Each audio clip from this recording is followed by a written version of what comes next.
ബ്ലസ്സി എന്ന് പറഞ്ഞ ഡയറക്ടർ എൻ്റെ അടുത്ത് കഥ പറയാൻ വന്നപ്പോൾ കഥ പറഞ്ഞിട്ട് ഇത് ഞാൻ ലോയി സാറിനോട് ചോദിച്ചിട്ടുണ്ട്, പുള്ളിക്ക് സമയമുണ്ടെങ്കിൽ പുള്ളിയെ കൊണ്ട് എഴുതിക്കാൻ, അല്ലെ ശ്രീനിവാസൻ സാറായ എങ്ങനെ ഉണ്ടാവും?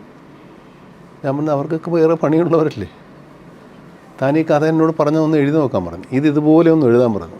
7ാമത്തെ ദിവസം അയാൾ പറഞ്ഞു സാറേ 62 സീനായെന്ന് പറഞ്ഞു. ഞാൻ കണ്ടിന്യൂ ചെയ്യാൻ പറഞ്ഞു. പിന്നെ അത് വായിച്ചപ്പോൾ ഓക്കെയാണ്, അതാണ് സ്ക്രിപ്റ്റ്, അതാണ് കാഴ്ച. അങ്ങനെയാണ് പുള്ളി കൊണ്ട് എഴുതിച്ചത് ഞാൻ വായിച്ചിട്ടുണ്ട്. നമുക്ക് പറഞ്ഞ ഇതേ കാര്യം ഇപ്പോൾ ഈ ബസൂക്ക എന്ന് പറഞ്ഞ അതിൻ്റെ കഥ പറയണമെന്ന് പറഞ്ഞ് കല്ലൂർ ഡെന്നിസിൻ്റെ മകനാണ്. കഥ പറയണമെന്ന് പറഞ്ഞ് കുറേ നാളായിട്ട് പിന്നെ നടക്കുന്നു. ഞാൻ പറഞ്ഞു എടാ നിനക്ക് ഇവരെ പണിയൊന്നുമില്ല, അച്ഛൻ എഴുതിയെന്ന് പറഞ്ഞാൽ നിനക്കൊക്കെ എന്താ ക്വാളിറ്റി? അല്ല എൻ്റെ ഒരു കഥ ഒന്ന് കേൾക്കണം. കഥ ഇങ്ങനെ കേട്ടു, കഥ ഓക്കെ ചെയ്യാം എന്നുള്ള ലൈനായി. പല പ്രൊഡ്യൂസർമാരുടെ അടുത്തും അന്വേഷിച്ചാണ്. എന്നിട്ട് ഡയറക്ടറില്ല ഇപ്പോൾ, ഈ കഥ കഥ പറഞ്ഞിട്ടുള്ളൊരു ഡയറക്ടർ തീരുമാനിക്കുകയാണ്. ഞാനവനോട് പറഞ്ഞ് ഈ കഥ നിന്നോളം നന്നായിട്ട് ആർക്കും പറയാൻ പറ്റില്ല, നീ തന്നെ ഡയറക്റ്റ് ചെയ്യാൻ പറഞ്ഞു. അവനതിനെപ്പറ്റി ഒരു എക്സ്പീരിയൻസും ഇല്ല. ഇനി ബാക്കി നിങ്ങൾ കാണുമ്പോൾ തീരുമാനിച്ചാൽ മതി. പക്ഷേ അവനെ ഓരോ ഫ്രെയിമും കാണപ്പെടണം, നമുക്ക് ഓരോ ഫ്രെയിമും കാണപ്പെടണം, ഓരോ സീനും ഓരോ ഷോട്ടും ഒക്കെ കൃത്യമാണ്. അതുപോലെ എക്സൈറ്റ് ചെയ്ത ഒരു സിനിമ കൂടിയാണ് പോസ്റ്റർ വന്നത്, അതുപോലെ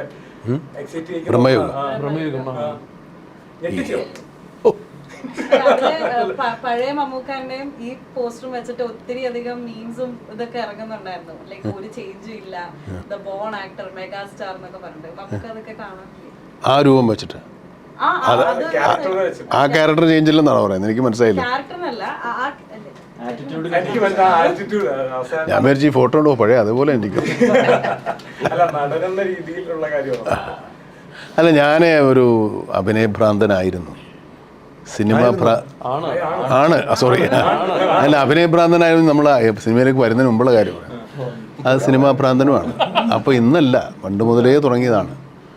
അല്ലെങ്കിൽ ഞാൻ സിനിമാ നടനാവില്ല. ഞാൻ സിനിമാ നടനായില്ലെങ്കിൽ സിനിമയ്ക്ക് തീ പിടിക്കുന്ന ഞാൻ ഒരിക്കൽ പറഞ്ഞിട്ടുണ്ട്.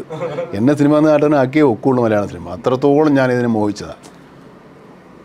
അല്ലാണ്ട് എന്നെ തട്ടിക്കളയാൻ സിനിമയ്ക്ക് പറ്റിയില്ല, അത്രത്തോളം ഞാൻ മോഹിച്ചതാണ്.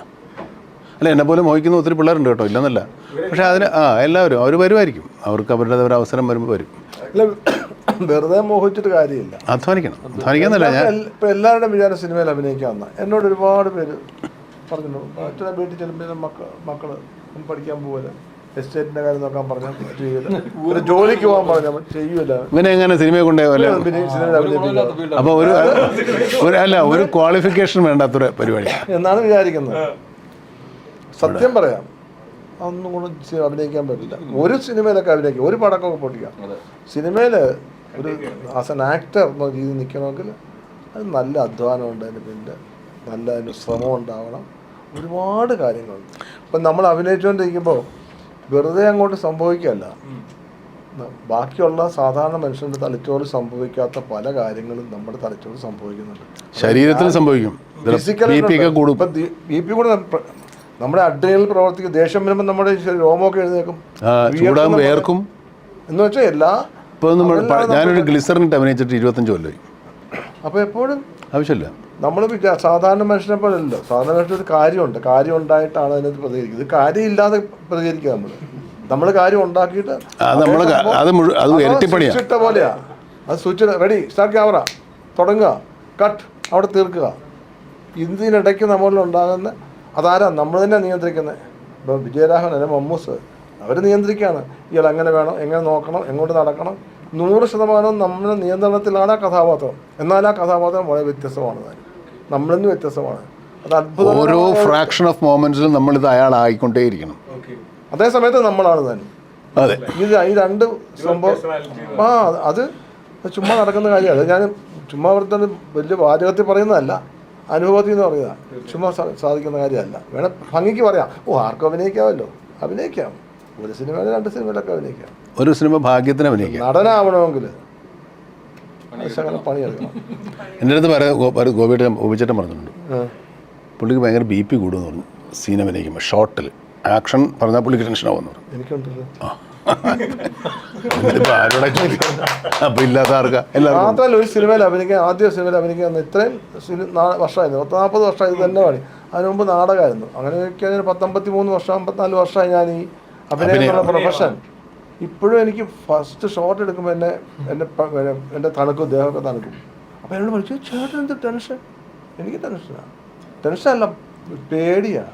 അതൊന്ന് നമ്മളെ ഈ സൈക്കിളെ കയറുന്നതല്ല, അത് കയറി കിട്ടി ഒരു 10 അടി ചവിട്ടി കിട്ടിയാൽ ഞാൻ പിന്നെ കൈവിട്ടി ചവിട്ടും, സീറ്റേ കയറി നിൽക്കും.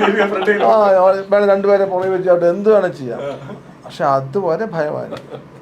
ആ ഭയം ഉണ്ടാകുന്ന നമുക്ക് ഇതിനെപ്പറ്റിയുള്ള, അതേ സമയത്ത് ഒരു ഭയമില്ലാത്ത ഏത് റോൾ അഭിനയിക്കാൻ മമ്മൂസിനെ എടുത്ത് വെച്ച റോളാണ് അഭിനയിക്കാൻ പറഞ്ഞാൽ ഭയം ഇല്ലാത്ത ഞാൻ കയറി അപ്പം വരും. പേടി ഉണ്ടാകുന്നത് നമുക്കിത് അറിയാവുന്നതുകൊണ്ട് എന്നുവെച്ചാൽ അല്ല അറിയുന്ന വെച്ചാൽ എല്ലാം അറിയുന്നത് നമുക്ക് കുറച്ചൊക്കെ അറിയാമല്ലോ. ഇത് എങ്ങനെ വരും, എന്താവും, തുടങ്ങുന്നതല്ല. എനിക്ക് എല്ലാ ഷോട്ടിലും പ്രശ്നമുണ്ട്. പുള്ളിക്ക് ആദ്യത്തെ ദിവസമായിരിക്കും, എനിക്ക് എല്ലാ പ്രാവശ്യമുണ്ട് ഈ പ്രശ്നം. നമ്മൾ ചെയ്യാൻ പോകുന്ന സമയത്ത് അതിപ്പോൾ നമുക്ക് ഇറിറ്റേഷൻ, ദേഷ്യം, അങ്ങനെ പല പ്രശ്നങ്ങളുണ്ട്. നമുക്ക് ആ സമയത്തൊക്കെയാണ് ആൾക്കാർ തലക്കന വേണം, കാൽക്കന വേണം എന്നൊക്കെ പറയുന്നത്. നമ്മൾ കോൺസെൻട്രേറ്റ് ചെയ്തുകൊണ്ടിരിക്കുന്ന സമയത്തേക്ക് നമുക്ക് ഇറിറ്റേഷൻ വരാൻ പാടില്ല. നമ്മളെ ഡിസ്റ്റർബ് ചെയ്ത് കഴിഞ്ഞാലൊക്കെ ഭയങ്കര പ്രശ്നമാണ്. അപ്പോൾ പേടിച്ചിട്ടാ അതാണ് അതൊരു തരം പേടിയാണ്. എന്നിട്ട് അതിൽ നിന്ന് കുടഞ്ഞു മാറിയിട്ടാണ് നമ്മൾ നമ്മളെപ്പോഴും നമ്മുടെ ഓപ്പോസിറ്റ് നിൽക്കുന്നവൻ നമ്മളെക്കാളും വൻ പുള്ളിയാണ് എന്നുള്ളത് വിചാരിക്കുക. പക്ഷെ ഞാൻ നിന്നെ പൊളിക്കും. അതാണ് രണ്ട് കാര്യങ്ങൾ. അയാൾ എത്ര ചെറിയ ആക്ടറായാലും വലിയ ആക്ടറായാലും അയാൾ വൻ പുള്ളിയാണ്, അവനെ പൊളിക്കുക ആരായാലും. പക്ഷേ എന്ന് വെച്ചാൽ അങ്ങനെയല്ല, നമുക്കൊരു ആത്മധൈര്യത്തിനാണ്. ഇല്ലെങ്കിൽ നമ്മൾ ചിലപ്പം നമ്മുടെ പെർഫോമൻസ് പൊളിഞ്ഞു പോകും. അന്ന് തോണിയിലിരുന്ന മുതൽ ഈ നിമിഷം വരെ അത് പിന്തുടരുന്നു ഈ പറഞ്ഞ കാര്യം. അതില്ലാതിരിക്കൂ. ഈ ഫിയറുകൾ വേറെ ചില ആക്ടിവിറ്റീസുള്ള ഫിയറുകളുണ്ട്. നമുക്കൊരു വണ്ടി ഓടിച്ചുകൊണ്ട് പോയി എവിടെയെങ്കിലും കൊണ്ട് നിർത്തിയിട്ട് ഒരു ഡയലോഗ് പറയണം, ഒരു ഷോട്ടാണ്. വണ്ടി ഈ സമയത്ത് നിൽക്കണം, ചവിട്ടുമ്പോൾ ആ പൊസിഷനിൽ വരണം, ഫോക്കസിൽ വരണം, ഡയലോഗ് പറയണം, വണ്ടി വിട്ടിട്ട് പോകണം. ആലോചിച്ച് എന്തെല്ലാം പണിയാണ്. അപ്പം അത് എളുപ്പമല്ല. എന്നാലും അതിന് ഒരു വലിയ സന്തോഷമുണ്ട് കേട്ടോ ഇതിനകത്ത്, ഇല്ലെന്ന് പറയുന്നില്ല. ഒരു വലിയ പ്ലഷർ നമ്മൾ എൻജോയ് ചെയ്യുന്നുണ്ട്. അത് ബാക്കി ഒരു ജോലി ചെയ്താൽ കിട്ടുന്ന പ്രശ്നമല്ല. അല്ല, അവരവരെ ജോലി ചെയ്യുമ്പോൾ കിട്ടും, നമുക്ക് നമ്മുടെ ജോലി ബാക്കി ഒരുപാട് എഴുത്ത് പരിപാടിയില്ലേ. അല്ല, ഇതിൻ്റെ വേറെ സംഭവം അത് ഞാൻ പ്രത്യേകം പറഞ്ഞത്, നമ്മുടെ മനസ്സുകൊണ്ട് നമ്മൾ മറ്റൊന്നായി തീർന്നിട്ട് പിന്നെ തിരിച്ച് അതിനകത്ത് ലാൻഡ് ചെയ്യുമ്പോൾ ഒരു അത് പിന്നെ അഭിനയം നന്നായി നമുക്ക് തന്നെ അറിയാം. സത്യം പറയാം, വേറെ ആൾ പറയേണ്ട കാര്യമില്ല, നമുക്കറിയാം. ഞാൻ ഈ പറഞ്ഞ അഭിനയിക്കുമ്പം ഈ ക്യാമറ ഷോട്ട് കഴിഞ്ഞ ഉടനെ ഞാൻ പോയി നോക്കാറില്ല, മോണിറ്ററിനകത്ത് ഞാൻ നോക്കില്ല. പിന്നെ നമ്മളൊരു 1 more ടേക്ക് പറയുന്നത് നമ്മളൊന്നും കാണാതെ പ്ലീസ്, നമുക്ക് തന്നെ ശരിയായിട്ടില്ലെന്നറിയാം. അങ്ങനെ കണ്ടിന്യൂറ്റി അങ്ങനെ വല്ലതും നോക്കണമെങ്കിൽ മാത്രമേ ഞാൻ പോയി നോക്കാറുള്ളൂ. അപ്പോൾ അവർ കൊണ്ട് കാണിച്ചു തരും. ഇത് ഓക്കെ എന്ന് പറയുന്നത് അത് ഡയറക്ടർ പറയണ്ട ഓക്കെ ആണോ അല്ലോ എന്നുള്ളത്. അത് അല്ല, നമുക്ക് വി ക്യാൻ റിക്വസ്റ്റ് ഫോർ അല്ല ഓക്കെ പറയുന്നത്. പക്ഷെ നമ്മൾ ചെയ്ത് നമുക്കറിയാൻ പറ്റും അത് കൊള്ളാവില്ല. ചിലപ്പോൾ ഒരു 3-5 പ്രാവശ്യം എടുക്കുമ്പോൾ ഓക്കെ പറയുന്ന ഷോട്ട് ചിലപ്പം നമുക്ക് അത്ര പിടിച്ചൊന്നും വരികയില്ല. നമുക്ക് ആദ്യത്തെ 2 ഷോട്ടല്ല ആയിരിക്കും നമ്മുടെ, ചിലപ്പം ലൈറ്റ് ശരിയായി കാണില്ല, അല്ലെങ്കിൽ സൗണ്ട് നമ്മുടെ അല്ലാത്ത കുഴപ്പത്തിൽ നമുക്ക് വിഷമമാകും. അപ്പം എന്നിട്ട് ചിലപ്പോൾ അത് ഓക്കെ പറയും, അത് ചിലപ്പോൾ അത്ര സുഖമല്ല. പിന്നെ സിനിമയല്ലേ, ഓക്കെ ഓക്കെ ഡയറക്ടർ ഓക്കെ ആണോ ഓക്കെ. പക്ഷെ ശരിക്കും 2ാമത്തെ 3ാമത്തെ ആയിരിക്കും നമുക്ക് ഇഷ്ടപ്പെട്ടു. എല്ലാം കൂടെ ഇപ്പോൾ പറഞ്ഞു തീർക്കണ്ട, അവർക്ക് വേറെ പണിയുണ്ട്. വലിയ ക്ലാസ് എടുക്കലായിപ്പോയി.